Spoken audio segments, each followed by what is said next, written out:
আসসালামু আলাইকুম এভরিওয়ান। স্বাগতম জানাই তোমাদের উচ্ছ্বাসে। সকলে কেমন আছো? আশা করি সকলে ভালো আছো। তো গত ক্লাসে তোমাদেরকে পড়িয়েছিলাম তোমাদের পদার্থবিজ্ঞানের চ্যাপ্টার 2 গতি বা মোশনের পার্ট 1।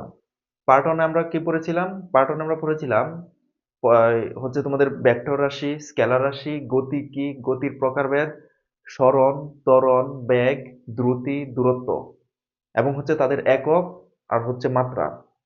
আজকের ক্লাসে অর্থাৎ তোমাদের পার্ট 2 এ আমরা পড়ব গতির সমীকরণ। তোমাদের এই চ্যাপ্টারে গতির কি কি সমীকরণ আছে আর হচ্ছে তোমাদের পদার্থবিজ্ঞানের এই অধ্যায়ের পরন্ত বস্তুর সূত্রাবলী নিয়ে কথা বলবো। সো চলো আজকের লেসনটি আমরা শুরু করি। শুরুতেই আমরা জানবো গতির সমীকরণ। যেই সমীকরণগুলোর মাধ্যমে এই অধ্যায়ের তোমাদের যে ম্যাথমেটিক্যাল টার্ম আছে এগুলো তোমরা ম্যাথমেটিক্সের যে কোয়েশ্চেন আছে এগুলো তোমরা সলভ করবা। গতির সমীকরণগুলো আমরা আজকে জানবো। তো গতির সমীকরণ, তোমাদের এই গতির সমীকরণগুলো আমি তিনটি টাইপে বিভক্ত করেছি।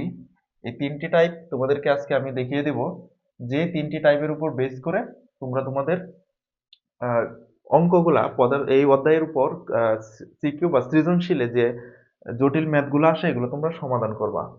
তো গতির সমীকরণের মাঝে যদি আমরা শুরুতে দেখি টাইপ ওয়ান। টাইপ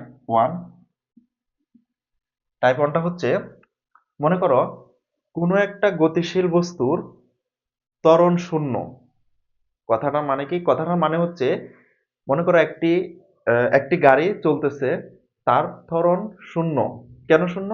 কারণ সে যে একটা নির্দিষ্ট ত্বরণে চলতেছে, অর্থাৎ তার বেগের কোনো পরিবর্তন হয় নাই। যদি আমরা একটু ইকুয়েশনটা বলি, তার আগে আমরা বলে নিই যে যখন যখন কোনো বস্তুর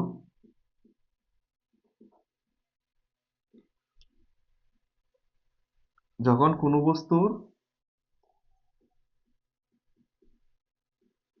ত্বরণ থাকে না,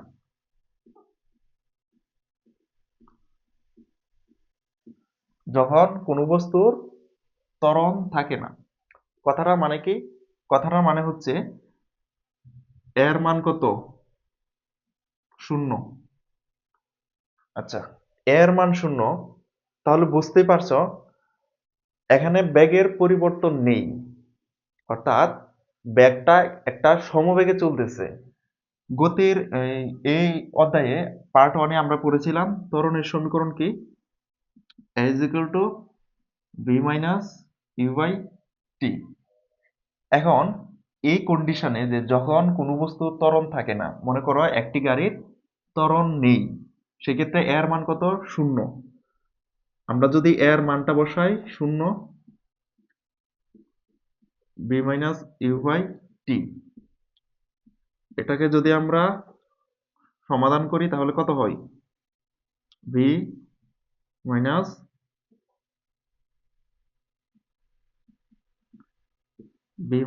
ইউ। তাহলে আলটিমেটলি কি হয়? V is equal to u. V is equal to u. এখানে বিটা কি? এখানে বিটা হচ্ছে শেষ বেগ।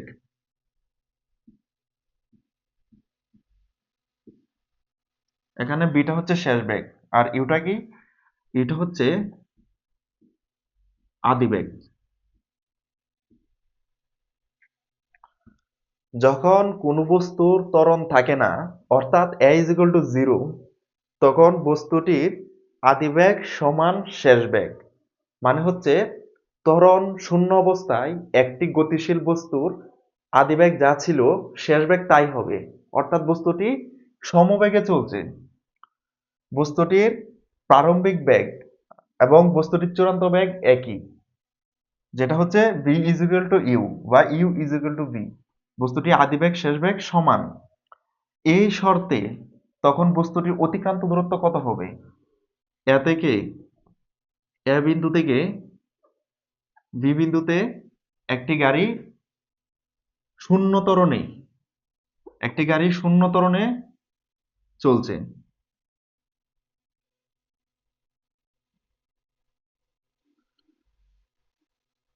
এ থেকে বি বিন্দুতে একটি গাড়ি শূন্য ত্বরণে চলছে, সেক্ষেত্রে তার আদিবেগ শেষ বেগের সমান, অর্থাৎ v is equal to u, যেখানে ত্বরণ শূন্য। এখন যদি কোয়েশ্চেন আসে যে তাহলে গাড়িটির অতিক্রান্ত দূরত্ব কি, গাড়িটির অতিক্রান্ত দূরত্ব কি, তাহলে গাড়িটির অতিক্রান্ত দূরত্ব হবে, অতিক্রান্ত দূরত্ব আমরা কি জানি, এস, অতি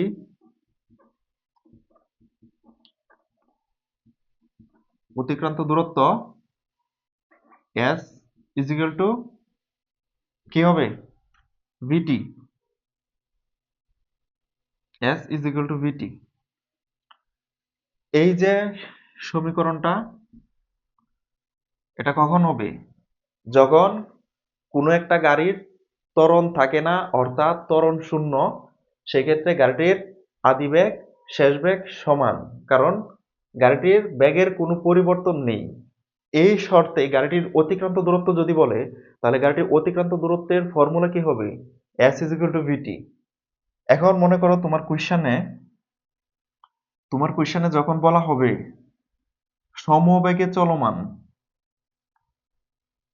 সমবেগে চলমান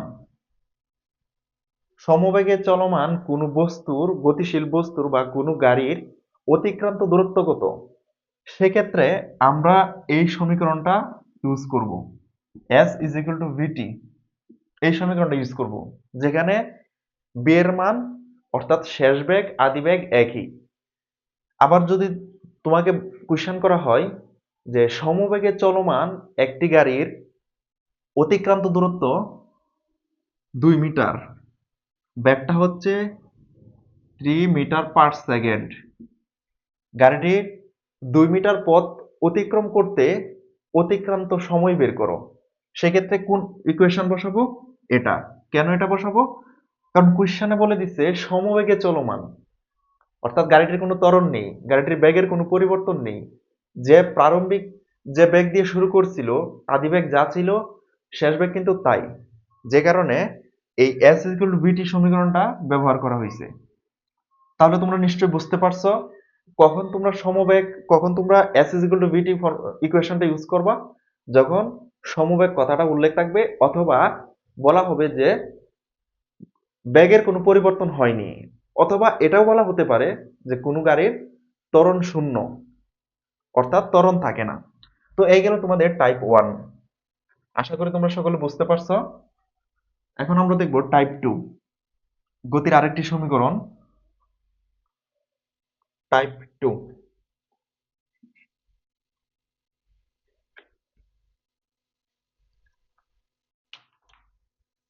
আচ্ছা, আমরা ত্বরণের ইকুয়েশনে পড়ছিলাম যে a is equal to v minus u by t, তাই তো। তো এখান থেকে যদি আমরা এই শেষ বেগটা বের করি, তাহলে কি হবে, এটি ভি মাইনাস ইউ বা v is equal to at plus u. যদি এটা আমরা একটু সাজিয়ে লিখি, v is equal to u plus এটি। এটা এটা কখন হবে, এটা হবে যখন বলা হবে কোনো একটা গতিশীল বস্তু বা একটি গাড়ি সমত্বরণে চলছে। সমত্বরণে যখন কথাটা উল্লেখ থাকবে, সেক্ষেত্রে গাড়িটির বেগ কত, সমত্বরণে চলমান কোনো গাড়ি বা কোনো গতিশীল বস্তুর শেষ বেগ, এই কথাটা বললেই এই ফর্মুলাটা ইউজ করা হবে, v is equal to u plus at, যেখানে ত্বরণ, এই ত্বরণটা হচ্ছে সমত্বরণ, অর্থাৎ গাড়িটির ত্বরণ সময়ের সাথে সাথে বৃদ্ধি পাচ্ছে। আমরা যে গত পর্বে এই এই ইকুয়েশনটা বের করছিলাম যে a is equal to v minus u by t, এই এই ইকুয়েশনটা কিন্তু সার্বজনীন, কিসের জন্য, সমত্বরণের জন্য। আমাদের এই পৃথিবীতে বেশিরভাগ ত্বরণই কিন্তু সমত্বরণ, যে কারণে আমরা পদার্থবিজ্ঞানের এসএসসি লেভেলে পদার্থবিজ্ঞানে আমরা সমত্বরণটা ইউজ করি, যেখানে a is equal to v minus u by t. এখান থেকেই ট্রান্সফর্ম হয়ে এই যে এই ইকুয়েশনটা আসছে, যেটা হচ্ছে v is equal to u plus at. যখন কোনো একটা বস্তুর যখন কোনো একটা বস্তুর সমত্বরণে চলছে সেক্ষেত্রে তার শেষ বেগ হবে b is equal to u plus at. এখন তোমরা একটা জিনিস এখানে খেয়াল করো, এখানে বস্তুর এখানে বস্তুর ত্বরণটা সমত্বরণ হলেও বস্তুর বেগ কিন্তু পরিবর্তনশীল। কেন পরিবর্তনশীল? তোমরা দেখো, যদি আমরা ইউটা ধরি, আদি বেগটা যদি আমরা ধরি 0 মিটার পার সেকেন্ড, ত্বরণটা যদি আমরা কনস্ট্যান্ট ধরি, অর্থাৎ সমত্বরণ, ত্বরণের কোনো পরিবর্তন নেই, সেক্ষেত্রে আমরা ত্বরণটা যদি ধরি 2 মিটার পার সেকেন্ড স্কোয়ার, তাহলে সময়ের সাথে সাথে ধরলাম এ বিন্দু থেকে একটি গাড়ি বি বিন্দুতে পৌঁছাইছে, সেখানে কত সেকেন্ড? 5 সেকেন্ডে পৌঁছাইছে। তো 1 2 3 4 5, এই যে 1 second, 2 second, 3 second, 4 second, 5 second. এখন যদি তুমি একটু খেয়াল করো, 1 সেকেন্ডে অর্থাৎ টি এর মান যখন 1, তখন যে ব্যাগটা আসবে, টি এর মান 1 যদি আমরা বসাই কত আসে একটু হিসাব করি তো। আদি বেগ 0, ত্বরণ কত ধরে নিলাম 2, টি এর মান 1, তাহলে b1 মানে হচ্ছে 1 সেকেন্ড অবস্থায়, তাহলে কত আসে শেষ বেগ 2 মিটার পার সেকেন্ড। এত গেল 1 সেকেন্ডে। এখন আমরা যদি বলি 3 সেকেন্ডে বস্তুটির শেষ বেগ কত, তাহলে 3 সেকেন্ড, 3 সেকেন্ডে কত আসে? আদি বেগ সেম 0, ত্বরণ হচ্ছে 2, আর টি কত? টি এর মান হবে 3, তাহলে b3 ইজ ইকুয়াল টু 3 দুগুণে 6 মিটার পার সেকেন্ড। এখন দেখো, 1 সেকেন্ডে গাড়িটির বেগ ছিল 2 মিটার পার সেকেন্ড, কিন্তু যখন এটা 3 সেকেন্ডে গাড়িটির শেষ বেগ কত হয়? গাড়িটির বেগ কত হয়? 6 মিটার পার সেকেন্ড। তো বেগটা কি বাড়ছে না? 1 সেকেন্ড থেকে যত বেগ ছিল 3 সেকেন্ডে কিন্তু বেগটা বাড়ছে। তো এই যে বেগের পরিবর্তন হয়েছে, এই যে বেগের বৃদ্ধি হয়েছে, এটা কার কারণে? সময়ের পরিবর্তনের কারণে। তার মানে এই ইকুয়েশন থেকে আমরা বুঝতে পারছি, এই ইকুয়েশনে সমত্বরণ কথাটা বলা থাকলেও এখানে ত্বরণ সেম, ত্বরণ একই, কিন্তু এই ক্ষুদ্র ক্ষুদ্র সময়ে, এই যে এটা তো হচ্ছে পুরো একটা 5 সেকেন্ডের পথ, তাই না? কিন্তু এই 5 সেকেন্ডে যদি আমরা ক্ষুদ্র ক্ষুদ্র অংশে ভাগ করি, তাহলে কি হবে? প্রত্যেকটা ক্ষুদ্র অংশে তার বেগের মান কিন্তু এক না, বেগের মান কিন্তু পরিবর্তন হচ্ছে। তো এই যে বেগের মান পরিবর্তন হচ্ছে, কতটুকু হচ্ছে? আমরা বের করলাম যে 1 সেকেন্ডে 2 মিটার পার সেকেন্ড, 3 সেকেন্ডে এটা 6 মিটার পার সেকেন্ড, 5 সেকেন্ডে যদি করি, এখানে যদি আমরা 5 বসাই, কত হয়? 5 দুগুণে 10, এটা কত হয়? 10 মিটার পার সেকেন্ড। অর্থাৎ 5 সেকেন্ডে বস্তুর গাড়িটির শেষ বেগ কত হয়? 10 মিটার পার সেকেন্ড। তাহলে বেগ কিন্তু ক্রমান্বয়ে বাড়তেছে প্রত্যেকটা ক্ষুদ্র সময়ে, প্রত্যেকটা 1 সেকেন্ড পর পর কিন্তু বস্তুটির বেগ বাড়ছে, অথচ বস্তুটি কিন্তু ত্বরণ সেম। তো এক্ষেত্রে এক্ষেত্রে আমরা অতিক্রান্ত দূরত্ব বের, আমরা যে আজকের টপিকে কি পড়তেছি, আমরা পড়তেছি গতির সমীকরণ বের করা। তো আলটিমেটলি গতির সমীকরণ, হ্যাঁ। তো আমরা একটু আগে দেখলাম না, 1 নম্বর গতির সমীকরণ কি দেখছি? s ইজ ইকুয়াল টু বিটি, তাই তো? এখন টাইপ 2 তে আমরা গতির সমীকরণ বের করব, অতিক্রান্ত দূরত্ব কি হবে? এখন কি s ইজ ইকুয়াল টু বিটি সেম হবে? না। কেন হবে না? কারণ দেখো, এখানে এ থেকে বি বিন্দুতে 5 সেকেন্ডের রাস্তার প্রত্যেকটা সময় বা প্রত্যেকটা অংশে বেগের কিন্তু পরিবর্তন হচ্ছে। 1 নাম্বার ইকুয়েশনে কিন্তু বেগের পরিবর্তন নেই, আদি বেগ যা ছিল শেষ বেগ তাই। অর্থাৎ সমবেগের ক্ষেত্রে অতিক্রান্ত দূরত্ব s ইজ ইকুয়াল টু ভিটি। কিন্তু এখন অতিক্রান্ত দূরত্ব যদি আমরা বের করি, এখানে প্রত্যেক ক্ষুদ্র ক্ষুদ্র সময় কিন্তু বেগের পরিবর্তন হচ্ছে। হ্যাঁ, বেগের পরিবর্তন হচ্ছে। তো এক্ষেত্রে টোটাল যে টোটাল যে বেগটা, এখানে কখনো কম কখনো বেশি এরকম হইতে পারে। মন ত্বরণের বেগের পরিবর্তনের কারণে কিন্তু ত্বরণটা কিন্তু সেম, বাট বেগের কিন্তু পরিবর্তন হচ্ছে। তো যে কারণে এখানে আমরা আলটিমেট যে বেগটা বের করব, এটা একটা গড় বেগ বের করতে হবে না? যখন তুমি মনে করো আহ, তোমার এক্সামে প্রত্যেকটা পেপারে আলাদা আলাদা মার্ক পাইছো, তো প্রত্যেকটা পেপারের যখন একসাথে একটা মার্ক বের করা হয়, তখন এটা গড় করা হয় না? সো এখানে যে প্রত্যেকটা সেকেন্ডে বেগের যে পরিবর্তন হচ্ছে, তো এই যে বেগের পরিবর্তনটা, এই বেগটা গড় করে একটা বেগ বের করতে হবে না? অতিক্রান্ত দূরত্বে যে আমরা সূত্রটা এখানে বের করব, s ইজ ইকুয়াল টু কত? বেগ আর সময়ের গুণফল। তো এখানে যে বেগটা, এটা কি আগেরটার মতো কি সমবেগ? না, বেগের পরিবর্তন আছে, যে কারণে আমরা গড়বেগ দিয়ে করব। তো গড়বেগের ক্ষেত্রে বিটা কি হবে? বেগ মানে বি, ভেলোসিটি ভি, যেহেতু গড়বেগ, তাহলে আমরা এই বিটা একটু তুলনামূলক বোল্ড দিব বা ক্যাপিটাল লেটার ভি। তাহলে ভি কি হবে? গড়বেগ। গড়বেগ মানে আদি বেগ প্লাস শেষ বেগ বাই 2। তো আমরা গড় করছি বেগের, v is equal to u plus b by 2। তো আমরা আমরা যদি এটা আমরা এখানে লিখি যে বোল্ড করে এটা হচ্ছে গড়বেগ,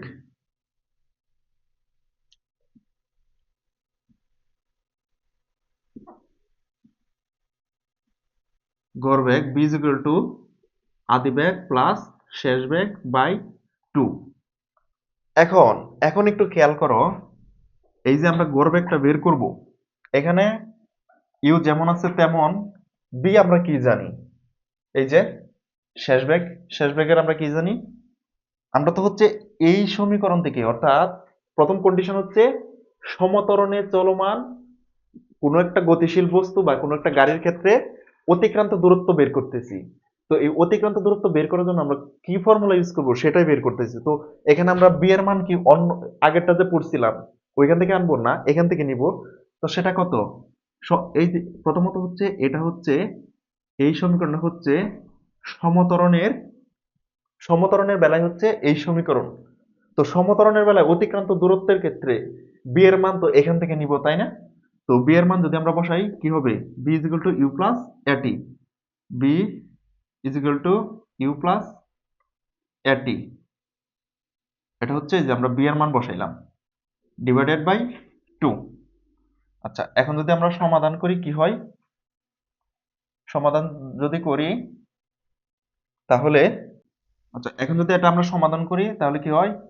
you plus u plus a t by 2, তাই তো?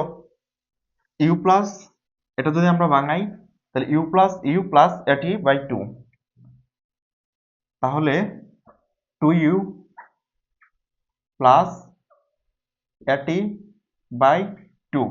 ওকে, v is equal to, এটা আমরা যদি আলাদা করি 2u by 2 plus half, half এটি কেমনে হইলো?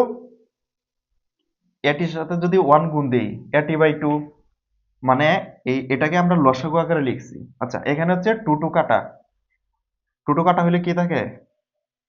গড়বেগ b is equal to u plus half এটি। এটা কি? এটা হচ্ছে গড়বেগ। কার গড়বেগ? কখন গড়বেগ? যখন কোনো একটা গতিশীল বস্তু বা একটা গাড়ির সমত্বরণে চলমান, সে সময় গাড়িটির বেগের পরিবর্তন হয়, কিন্তু গাড়িটির যে গড় বেগ, বেগের যে পরিবর্তন হচ্ছে পুরা সময় 5 সেকেন্ড যে তার এক বেগের পরিবর্তন হচ্ছে, এই পুরা বেগটারে আমরা গড়বেগ বের করছি। এবং তোমরা অঙ্কে, অর্থাৎ তোমরা সমাধানে যে গড়বেগটা বের করবা মান দিয়ে, সেখানে এই ইকুয়েশনটা বসাবা, b is equal to u plus half at। এটা হচ্ছে গড়বেগ। যখন বলা হবে কোশ্চেনে যে গড়বেগ বের করো, তখন তোমরা এটা এটা বসাবা, b is equal to u plus half at। আচ্ছা, এই অবধি তো সবাই বুঝলা। এখন এখন মনে করো এই গড়বেগটা ইউজ করে আমরা সমত্বরণে চলমান বস্তুর অতিক্রান্ত দূরত্ব বের করব। সেটা কি? s is equal to vt। এই বিটা কিন্তু এই বি না, এটা হচ্ছে স্মল লেটার। সমবেগ কথাটা যখন উল্লেখ থাকবে সমবেগে চলমান বস্তুর অতিক্রান্ত দূরত্ব বের করো, তখন s is equal to vt। কিন্তু যখন বলবে সমত্বরণে চলমান বস্তুর অতিক্রান্ত দূরত্ব বের করো, তখন হয়ে যাবে s is equal to গড়বেগটি। এটা হচ্ছে গড়বেগ। তো s is equal to, b এর মান কি জানি? যে এটা ut plus half at square. আমরা বসাই ut প্লাস হাফ, সরি এটা এটি, ইন্টু টি। এটা যদি আমরা একটু ভাঙাই কত হয়, ইউটি প্লাস হাফ এটি এর সাথে টি এটি স্কোয়ার। তো এই যে অতিক্রান্ত পথ বা অতিক্রান্ত দূরত্ব বের হয়েছে, এই যে সমীকরণটা s UT plus half at square, এটা কখন ইউজ করব? যখন বস্তুর বেগ পরিবর্তনশীল, যখন বস্তুটি সমতরণে চলমান, সেক্ষেত্রে আমরা অতিক্রান্ত দূরত্ব বের করার জন্য এই সমীকরণটা ইউজ করব। কিন্তু যখন বলা হবে গাড়িটির ত্বরণ শূন্য, কোনো ত্বরণ থাকে না, বা গাড়িটি সমবেগে চলমান, সেক্ষেত্রে হবে s vt। তো আশা করি এই অবধি তো সবার ক্লিয়ার। তো এটা যদি আমরা আরেকটু মেমোরাইজ করি, তাহলে ফাইনাল আউটপুটটা কি হবে আমরা একটু দেখে নিই। ফাইনাল আউটপুটটা হবে যে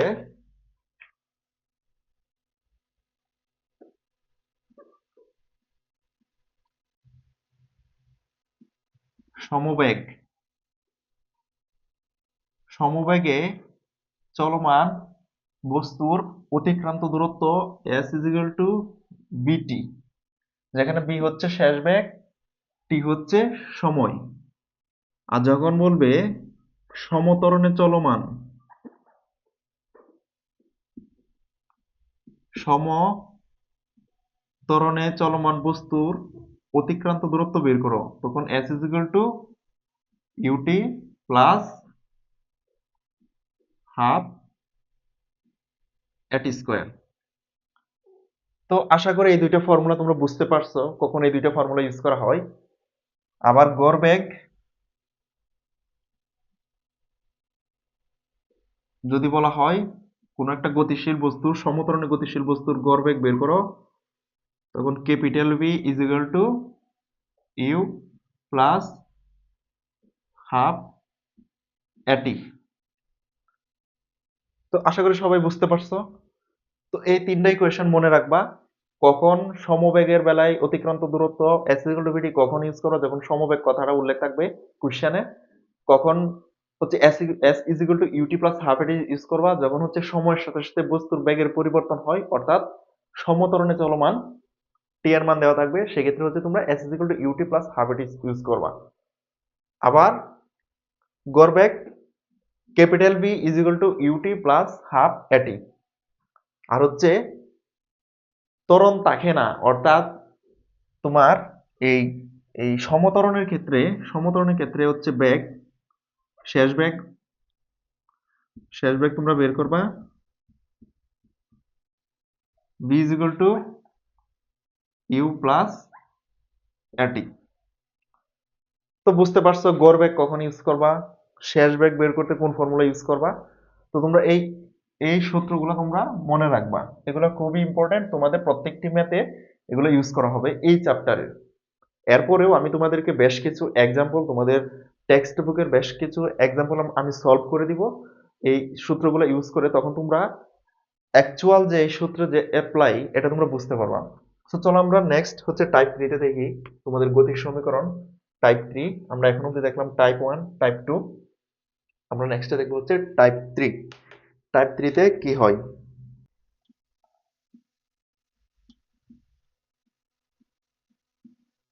টাইপ 3, টাইপ 3 এটা হচ্ছে তোমাদের গতির সমীকরণের বলতে পারো লাস্ট সমীকরণ। যে আমরা সমতরণের বেলায় কি পাইছিলাম, v is equal to u plus rt, সমতরণে শেষ বেগ, এটা তো তোমরা সবাই জানো। সমতরণের শেষ বেগ v is equal to u plus rt। এটাকে যদি আমরা স্কোয়ার করি, উভয় পক্ষকে যদি বর্গ করি,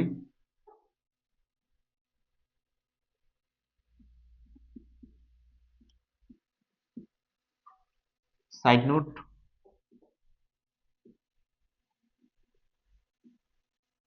উভয় পক্ষকে বর্গ করে কি হয়, a plus b whole square সূত্র, u square plus two a b plus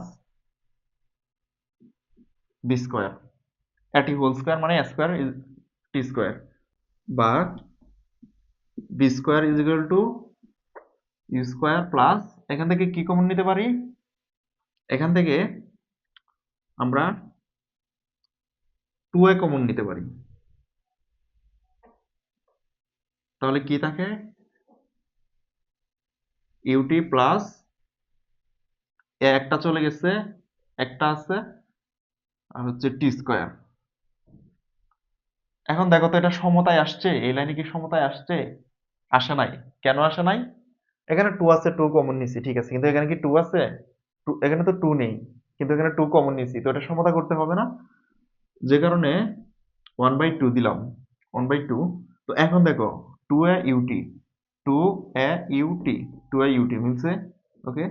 হাফের সাথে 2 যদি গুণ দেই, উপরের 2 নিচের 2 কাটা, থাকতেছে কি, থাকতেছে হচ্ছে এই যে a কমন নেয়া, a টি স্কোয়ার। যারা এটুক বুঝো নাই, কমেন্টে একটু জানাই দিবা যে এই এই অংশটুকু বুঝি না, এটা আবার বিস্তারিত বলে দিব। তাহলে v square is equal to u square plus 2a। এখন দেখো এই যে এই অংশটা u t plus half at square, এটা কি আমরা কোনো একটা সূত্র পাইছিলাম সমতরণের ক্ষেত্রে? পাইছিলাম। মনে করে দেখো, সমতরণের ক্ষেত্রে অতিক্রান্ত দূরত্ব এটা কি পাইছিলাম, s, s is equal to u t plus half at square. তো এখানে আমরা এস বসিয়ে দেবো, তাহলে কি হয়, 2s। তাহলে এই যে আমরা পেলাম, এটা আরেকটা সমীকরণ তোমাদের গতির, আরেকটা সমীকরণ, v square is equal to u square plus 2as। আচ্ছা, এটা এখন কোন কাজে ইউজ করা হবে? বেসিক্যালি এটা ইউজ করা হয় যখন কোন সমতরণে চলমান কোন একটা বস্তুর অতিক্রান্ত দূরত্ব দেওয়া থাকে, ত্বরণের মান দেওয়া থাকে, এবং হচ্ছে আদি বেগটা দেওয়া থাকে, সেক্ষেত্রে বস্তুটির শেষ বেগ বের করার জন্য এই বিটা ইউজ করা হয়। এছাড়াও আরেকটা তোমাদের গুরুত্বপূর্ণ গুরুত্বপূর্ণ একটা টপিক আছে, যেমন হচ্ছে তোমাদের মনে করো যে একটি দেয়ালে একটি রিভলভার বা একটি বন্দুক দিয়ে তুমি শুট করছো।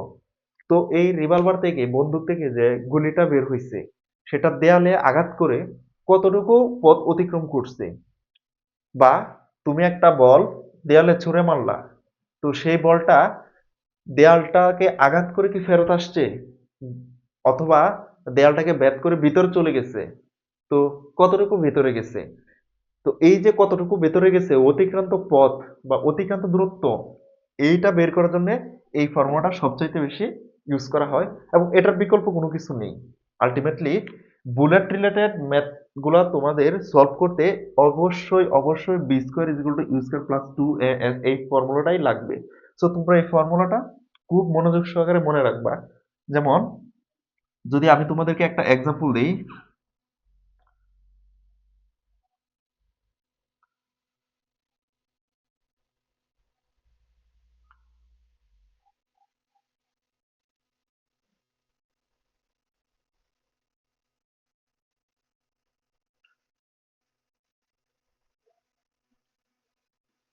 এটা হচ্ছে একটা রিভলভার,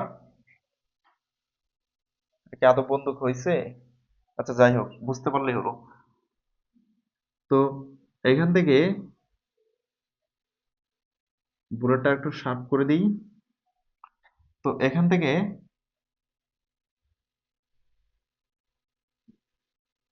থেকে মনে করো একটা বুলেট ছোড়া হইলো, সামনে একটা দেয়াল,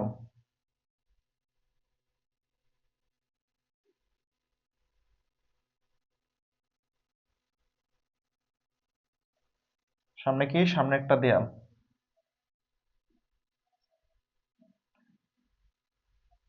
আচ্ছা, এই হচ্ছে একটা দেয়াল। তো এখান থেকে বুলেটটা আদিবেগ ধরলাম 0। কেন 0? এটা আমরা ধরে নিলাম। অথবা এটা 0 না, এটা মনে করো যদি বাস্তব রিয়েলিটি নিয়ে বলি, যে একটা বন্দুক থেকে একটা গুলি ছোড়া হইলে গুলিটির বের হওয়ার মুহূর্তে যে বেগটা, এটা হচ্ছে তার আদিবেগ। তো এটা আদিবেগ কত হবে? বুলেট তো রাস্তায় যায় না, অবশ্যই অনেক বেগ নিয়ে যায়, সেক্ষেত্রে এটা ধরলাম আদিবেগ 50 মিটার/সেকেন্ড। অর্থাৎ এই বুলেটটি এতটাই গতিশীল ছিল যে প্রতি সেকেন্ডে 50 মিটার পথ অতিক্রম করে। তাহলে বুলেটের আদিবেগ যদি 50 মিটার/সেকেন্ড হয়, বুলেটটি দেয়ালে যখন আঘাত হানবে তখন তার বেগটা কমে আসবে, অর্থাৎ কি হবে, মন্দন হবে। ত্বরণ মানে কি? ত্বরণ মানে হচ্ছে গতি ক্রমবর্ধমান, গতি বাড়া। কোন একটা বস্তুর গতি যখন ক্রমান্বয়ে বাড়তেছে সময়ের সাথে সাথে, সেটা হচ্ছে ত্বরণ। বাট যখন গতিটা কমে আসতেছে সেটা হইতেছে মন্দন। তো এই বুলেটটা যখন এই দেয়ালে আঘাত করবে তখন তার ত্বরণ হবে না, সেটা হয়ে যাবে কি, মন্দন। ত্বরণ হলে পজিটিভ, মন্দন হলে নেগেটিভ, মাইনাস। তো বুলেটটা যখন আঘাত হানবে, ধরলাম বুলেটটা দেয়ালের এই জায়গায় আঘাত হানছে, তাহলে এই যে বুলেটটা দেয়ালের কতটুকু পথ অতিক্রম করছে, এই যে এস, কতটুকু পথ অতিক্রম করছে, শেষ বেগ কত, বুলেটের শেষ বেগ 0, দেয়ালে ঢুকে গিয়ে আটকে গেছে না, তো বি ইজ ইকুয়াল টু 0। সময় কত, সময় জানা নেই। ত্বরণ কত, ত্বরণ দেওয়া আছে as equal to 5 metre second, 5 metre second. সেক্ষেত্রে বুলেটটির দেয়ালে ঢোকার অতিক্রান্ত পথ কতটুকু, সেক্ষেত্রে যে আমরা এই ফর্মুলা ইউজ করবো, v is equal to u square plus 2s। আবার মনে করো তোমার হাতে থাকা বল তুমি একটি দেয়ালে ছুঁড়ে মারলা। এখানে তোমাদের একটা মজার বিষয় আছে, একটু খেয়াল করো, যে তোমার হাতে থাকা একটি বল, একটি ফুটবল বা একটি ক্রিকেট বল দেয়ালে ছুঁড়ে মারলা। দেয়ালে ছুঁড়ে মারার পর কি হবে, বিভিন্ন ঘটনায় ঘটতে পারে। প্রথমত যদি স্বাভাবিকভাবে আমরা চিন্তা করি, একটি পাকা দেয়ালে একটি বল যদি ছুঁড়ে মারো, বলটা ফেরত আসবে। তো এই যে বলটা ফেরত আসতেছে, যত বেগে মারছো, বলটা কি, তোমার কি মনে হয় বলটা কি ঠিক তত বেগে ফেরত আসতেছে, বা বলটির শেষ বেগ কত? সাধারণভাবে পদার্থবিজ্ঞান যা বলে, তুমি একটি হাতে থাকা বল, ক্রিকেট বলকে দেয়ালে ছুঁড়ে মারলে, যদি তুমি সেটা আদিবেগ যদি মনে করো যে 2 মিটার/সেকেন্ডে ছুঁড়ে মারছো, সেক্ষেত্রে বলটা দেয়ালে আঘাত হেনে অত্যন্ত ক্ষুদ্র সময়ে বলটা কিন্তু ফেরত চলে আসবে। সেক্ষেত্রে তার বেগের কিন্তু আহামরি পরিবর্তন হবে না, জাস্ট বেগটা কি হবে, ঋণাত্মক হয়ে যাবে, দেয়ালে লেগে বিপরীত দিকে আসতেছে।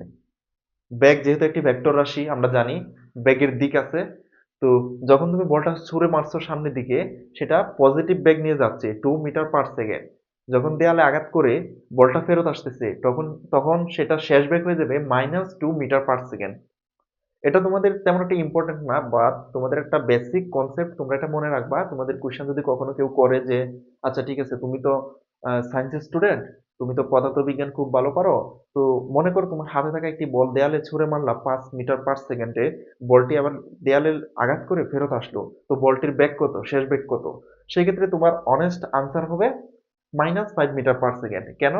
কারণ বলটি দেয়ালে অত্যন্ত ক্ষুদ্র সময়, ওইখানে দেয়ালে সময় নিয়েছিল, মানে বলটি দেয়ালে যে আঘাত করছিল, যে সময়, সেটা অত্যন্ত ক্ষুদ্র। যদি দীর্ঘ সময় অপেক্ষা করতো তাহলে তার বেগটা কমে যেত, যেহেতু অত্যন্ত ক্ষুদ্র সময়, ন্যানো সেকেন্ড সে অপেক্ষা করছিল, সেক্ষেত্রে তার বেগটা আহামরি কমে নাই। সেখানে আমরা ধরেই নিতে পারি তার ফিরতি বেগ জাস্ট আদিবেগ যা ছিল তার নেগেটিভ, উল্টা। ফিরতি ছোড়া বেগ ছিল 5 মিটার/সেকেন্ড, ফিরতি বেগ হয়ে গেছে -5 মিটার/সেকেন্ড। এটা তোমাদের একটা ছোট্ট একটা বেসিক কনসেপ্ট। আচ্ছা, এখন মনে করো দেয়ালটি কোনো পাকা দেয়াল না, দেয়ালটি হচ্ছে কাদা দিয়ে তৈরি, বা হচ্ছে কি তোমাদের এই কি বলে, এই তোমাদের উম, আঠা দিয়ে তৈরি, অথবা মনে করো তোমাদের কোনো একটা নরম পদার্থ দিয়ে দেয়ালটি তৈরি। সেক্ষেত্রে বলটি যখন ছুঁড়ে মারলা, বলটা কিন্তু অল্প হলেও ভিতরের দিকে ঢুকে যাবে, এবং একটা পর্যায়ে গিয়ে যদি দেয়ালের পুরুত্বটা মোটা হয়, তাহলে বলটা কিন্তু আটকে যাবে। তো এই যে বলটা গিয়ে দেয়ালে আঘাত করে বলটি আটকে গেছে, তো সেক্ষেত্রে দেয়ালে কতটুকু পথ অতিক্রম করছে, এই অতিক্রান্ত পথটা বের করার জন্য v square is equal to u square plus 2as, এই ফর্মুলাটা ইউজ করা লাগবে। তো আশা করি তোমরা বুঝতে পারছো গতির সমীকরণ তোমাদের এই হচ্ছে তিনটা টাইপ, যেখানে তোমাদের হচ্ছে বেগের ইকুয়েশন আছে, তোমাদের হচ্ছে অতিক্রান্ত পথ বা দূরত্ব এস এর ইকুয়েশন আছে, যেগুলো দিয়ে আমরা পরবর্তীতে ম্যাথ সমাধান করব। তো চলো আমরা আরেকটু রিভিউ করে নিই। আমরা কি পাইছি, আমরা পাইছি সমবেগের ক্ষেত্রে, আমরা যদি একটু রিভিউ করে নিই তাহলে আমাদের জন্য সহজ হবে। সমবেগ s is equal two vt, সমবেগে অতিক্রান্ত দূরত্ব s is equal two vt, এটা আমরা ধরলাম সমীকরণ 1।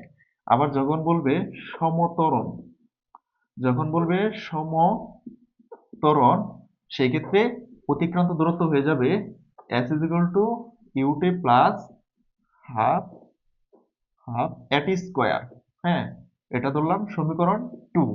আচ্ছা, এক্ষেত্রে এক্ষেত্রে সমত্বরণের বেলায় শেষ বেগটা কি হবে? শেষ বেগটা হবে v is equal to u plus at। ঠিক আছে? আবার সমত্বরণের বেলায় গড় বেগ কত হবে? সমত্বরণের বেলায় গড় বেগটা হবে ভোল্ট ভি বা capital V is equal to u t plus half at. হ্যাঁ, এটা এটা কোনো সমীকরণ দিলাম না। আচ্ছা, এটা এটা হচ্ছে সমত্বরণে কন্ডিশন হচ্ছে, যখন সমত্বরণ তখন হচ্ছে অতিক্রান্ত দূরত্ব হচ্ছে u t plus half at square. সমত্বরণের বেলায় শেষ বেগ হচ্ছে v is equal to u plus at. আবার সমত্বরণের বেলায় গড় বেগ হচ্ছে ইউটি প্লাস হাফ এটি। আশা করি তোমরা এতটুকু বুঝতে পারছো। এবং হচ্ছে যে বুলেট রিলেটেড ম্যাথের ক্ষেত্রে অতিক্রান্ত পথ, সেক্ষেত্রে কি হবে? B square is equal to u square plus two a s. এখান থেকে যদি এস এর মানটা বের করতে চাই, তাহলে এটা এটা কি হবে? ট্রান্সফরমেশন করে হবে এস ইজ ইকুয়াল টু কি হবে? B square minus u square by two a. এই একটা সমীকরণ। এটা কখন হবে? ওই যে বুলেট রিলেটেড ম্যাথের ক্ষেত্রে, বা হচ্ছে কোনো একটা অবজেক্টকে কেন্দ্র করে তুমি একটা ডিল বা একটা বল ছুড়ে মারলা, তারপর অবজেক্টে বাধাপ্রাপ্ত হয়ে কতটুকু পথ অতিক্রম করছে, এই এই রিলেটেড বা এই কনসেপ্টের ম্যাথগুলো সলভ করার জন্য তোমরা এই ফর্মুলাটা ইউজ করবা। তো আশা করি এতটুকু তোমরা বুঝতে পারছো। তো এই হচ্ছে তোমাদের এই চ্যাপ্টারের গতি চ্যাপ্টারের যে গতির সমীকরণ, যেগুলো তোমাদের ম্যাথে লাগবে, তোমাদের সৃজনশীল কোশ্চেন সলভ করতে লাগবে। তো তোমরা আশা করি এই সূত্রগুলো একটু মনে রাখবা কনসেপ্ট দিয়ে, তাহলে তোমরা সব ধরনের ম্যাথ ইজিলি সলভ করতে পারবা। তো নেক্সট এখন আমরা দেখব তোমাদের পরন্ত বস্তুর সূত্র। পরন্ত বস্তুর সূত্র খুব একটা বেশি নেই। পরন্ত বস্তু, চলো আমরা একটু দেখি তোমাদের নেক্সটে পরন্ত বস্তুর সূত্রগুলো কি, পরন্ত বস্তুর সূত্র মানে কি, এবং এই সূত্র কে দিয়েছে, চলো আমরা একটু দেখি। পরন্ত বস্তুর সূত্র, পরন্ত বস্তু, পরন্ত বস্তু। আচ্ছা, পরন্ত বস্তুটা কি? পরন্ত বস্তুটা হচ্ছে, যদি আমি সহজ কথায় বলি, মনে করো মনে করো পৃথিবীর পৃষ্ঠ থেকে, বা সহজ হিসাব, তোমার বাসার ছাদ থেকে একটি বল নিচের দিকে ছেড়ে দেওয়া হলো। এই যে বলটা নিচের দিকে পড়তেছে, তো এটাই হচ্ছে পড়ন্ত বস্তু। এই বলটা যদি একটা বস্তু হয়, এটা হচ্ছে পড়ন্ত বস্তু। তো এই পড়ন্ত বস্তু যে নিচের দিকে পড়তেছে, কিসের কারণে পড়তেছে? মধ্যাকর্ষণ জনিত বলের কারণে। তো আমরা তো জানি, হ্যাঁ আমরা জানি কি, মহাকর্ষের মহাকর্ষের যে কোনো বস্তুর সাথে পৃথিবীর যে আকর্ষণ বল, সেটা হচ্ছে মধ্যাকর্ষণ বল। এই মধ্যাকর্ষণ বলে যে ত্বরণটা হয়, এই যে মনে করো একটা বিল্ডিং, এই বিল্ডিং এর ছাদ থেকে একটি বল ছুঁড়ে মারা হলো, একটি বল ছুঁড়ে মারা হলো। তো এই বিল্ডিং এর ছাদ থেকে একটি বল ছুঁড়ে ফেলা হলো। সেক্ষেত্রে এই যে বলটি নিচের দিকে পড়তেছে, ভূমিতে পড়বে, হ্যাঁ, এখানে কে টানতেছে? পৃথিবীর পৃষ্ঠে টানতেছে মধ্যাকর্ষণজনিত বল। এখানে যে ত্বরণটা, এখানে যে ত্বরণটা, এটা কি ত্বরণ? নর্মাল কি এই ত্বরণ? এই ত্বরণ না। এখানে যে ত্বরণটা কাজ করতেছে সেটা কনস্ট্যান্ট। সেটা কি? সেটা হচ্ছে জি। যেটা কি? অভিকর্ষ, অভিকর্ষ ত্বরণ। যেটা হচ্ছে অভিকর্ষ ত্বরণ। এই জি এর কারণে, এই অভিকর্ষ ত্বরণের কারণে বলটি এই ভবনের ছাদ থেকে যখন ফেলে দেওয়া হলো, অভিকর্ষ ত্বরণের কারণেই বলটি ভূমিতে পৌঁছাচ্ছে। তো এখানে জি এর মানটা কি? জি এর মানটা হচ্ছে কনস্ট্যান্ট। সেটা কত? 9.81 মিটার পার সেকেন্ড। এটা মোটামুটি কনস্ট্যান্ট। এটা পরিবর্তন হয়, এটা একদম কনস্ট্যান্ট না। কখন পরিবর্তন হয়? এটা পরিবর্তন হয় মনে করো যে চাঁদের পৃষ্ঠে, বা হচ্ছে পৃথিবীর অন্য একটা গ্রহের পৃষ্ঠে এই অভিকর্ষ ত্বরণের মানটা একটু না একটু চেঞ্জ হয়। বা হচ্ছে পৃথিবীর পৃষ্ঠ থেকে অনেক উপরে গেলে, মনে করো যে আমাদের যে এই পৃথিবীর যে স্যাটেলাইট গুলো ইউজ করা হয়েছে, তো সেগুলো পৃথিবী পৃষ্ঠ থেকে অনেক উপরে না। তো এতটা উপরে এক্সট্রিম পর্যায়ে চলে গেলে তখন হচ্ছে এই জি এর মানটা খানিকটা চেঞ্জ হয়। তবে আহামরি চেঞ্জ হয় না। তো তোমাদের পদার্থবিজ্ঞানে জি এর মানটা কনস্ট্যান্ট ধরা হয়েছে 9.81 মিটার পার সেকেন্ড, এটা তোমরা মনে রাখবা, মুখস্থ মান, এটা মনে রাখবা। আচ্ছা, তো এখানে এই যে পড়ন্ত বস্তু, বস্তুটি যে পড়তেছে, সেক্ষেত্রে বস্তুর অতিক্রান্ত দূরত্ব কত? অতিক্রান্ত দূরত্ব হবে এইচ। অতিক্রান্ত দূরত্ব হবে এইচ। তো এই এইচ এর ইকুয়েশনটা কি হবে? H is equal to u t plus half g t square. আচ্ছা, এখানে একটু তোমরা খেয়াল করো, এখানে এইচটা কিসের পরিবর্তে, ওই যে আমরা এই ভূমিতে চলমান বা গতিশীল বস্তু যে সরণ পাইছিলাম, সেই এস, এস এর রিপ্লেসেবল হচ্ছে এইচ, ঠিক আছে? আর এখানে এর পরিবর্তে হচ্ছে জি। এটা হচ্ছে এই সমতরণ, কি বলে যে সমতলে চলমান বস্তুর ক্ষেত্রে হচ্ছে ত্বরণ, আর এইচটা কি পরন্ত বস্তুর ক্ষেত্রে ত্বরণ, যেটা হচ্ছে কনস্ট্যান্ট অভিকর্ষ ত্বরণ। তো এক্ষেত্রে আমরা এই কোয়েশনটা পাইলাম h is equal to u t plus half g t square. এটা তোমরা মনে রাখবা যে পরন্ত বস্তুর বেলায় বস্তুটি যে পড়ছে তার কতটুকু সময় বা তার হচ্ছে আদিবেগ, তার হচ্ছে উচ্চতা বা কতটুকু পথ অতিক্রম করছে, সেটাই হচ্ছে এই সমীকরণ দিয়ে বের করতে হবে, যেখানে জি এর মান হচ্ছে 9.81। আচ্ছা, এই হলো তোমাদের পরন্ত বস্তুর যে বেসিক কনসেপ্ট, ঠিক আছে? এখন আমরা মূল কথায় আসি যে পরন্ত বস্তু নিয়ে কে কি বলেছেন। পরন্ত বস্তু নিয়ে বিজ্ঞানী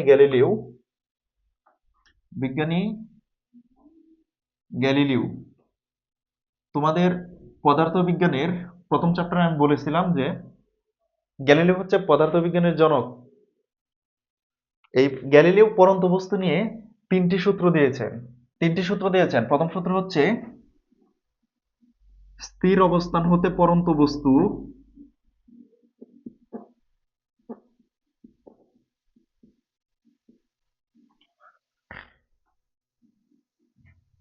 স্থির অবস্থা স্থির অবস্থা ও একই উচ্চতায়,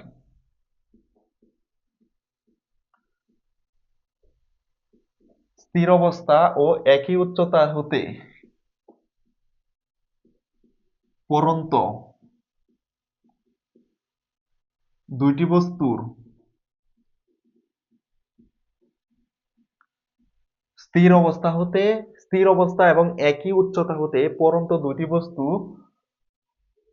সমান সময়ে সমান সময়ে সমান দূরত্ব অতিক্রম করে, সমান সময়ে সমান দূরত্ব অতিক্রম করে।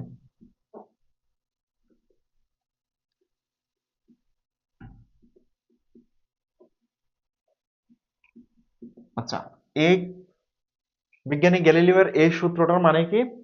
তার এই মতবাদটার মানে হচ্ছে যে মনে করো স্থির অবস্থান, মনে করো তোমার বাসার ছাদ হতে দুইটি বস্তু, একটি হচ্ছে খুবই হালকা, একটি মনে করো যে কবুতরের পালক, একটি হচ্ছে কবুতরের পালক, আর একটা হচ্ছে লোহার বল, হ্যাঁ, বা হচ্ছে একটি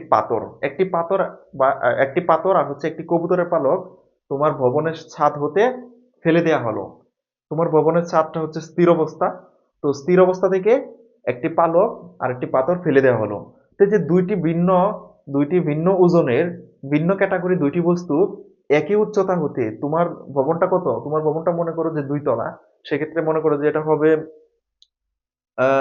30 ফিট, সো বা 20 ফিট। 20 ফিট উচ্চতা হতে, এই 20 ফিট উচ্চতা হতে মনে করো যে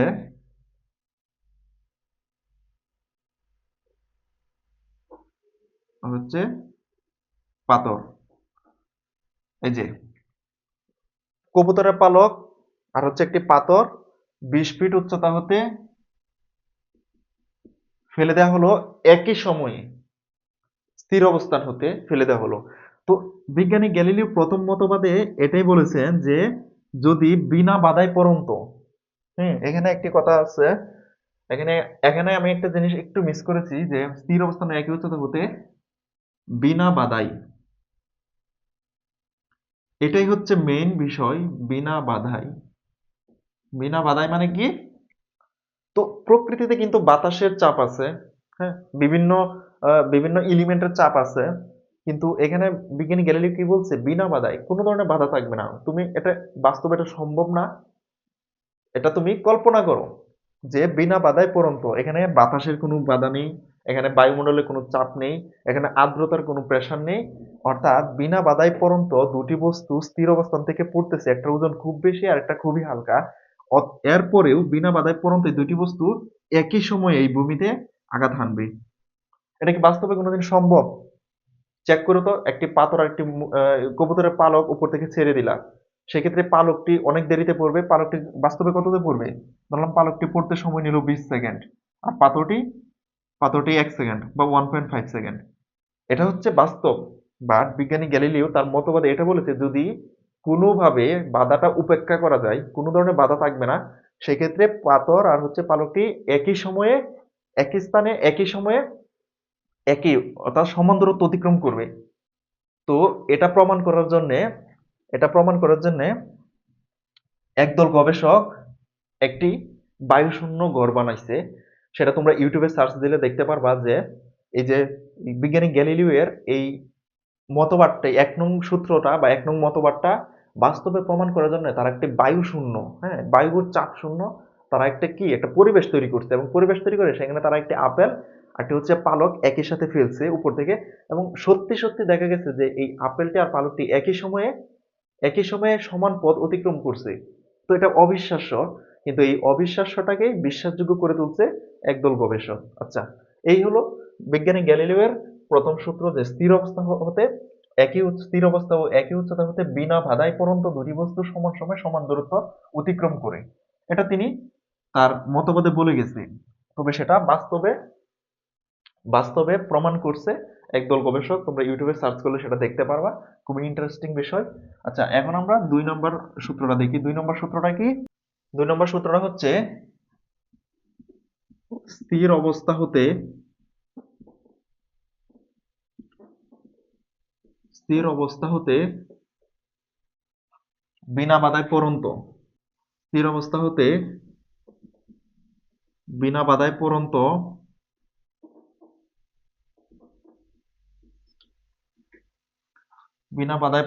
বস্তুর বেগ,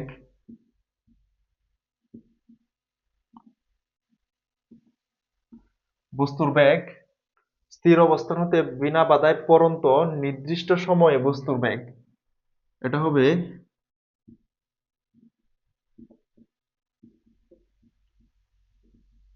নির্দিষ্ট সময়ে প্রাপ্ত বেগ ওই সময়ের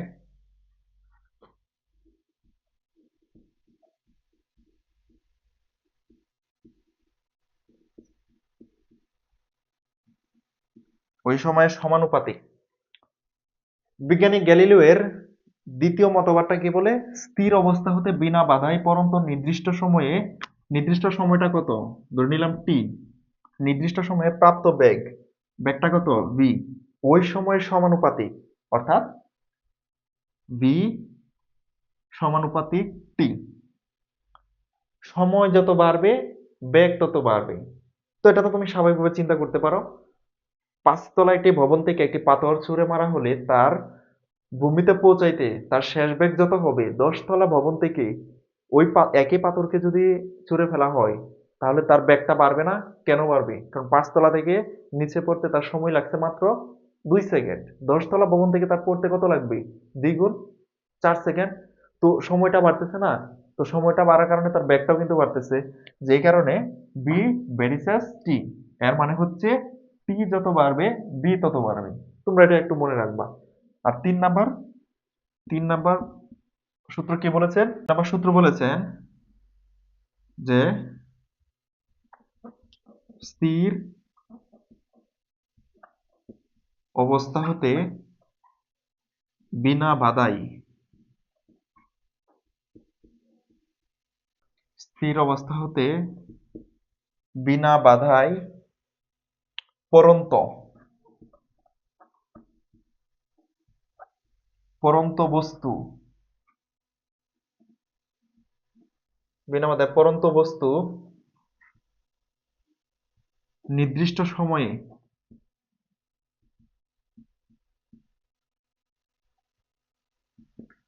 হাতের লেখা খুবই বাজে হইতেছে। স্থির অবস্থা হতে বিনা বাধায় পড়ন্ত বস্তু নির্দিষ্ট সময়ে যে দূরত্ব অতিক্রম করে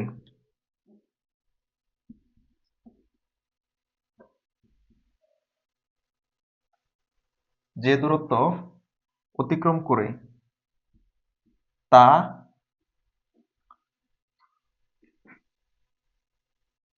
তা ওই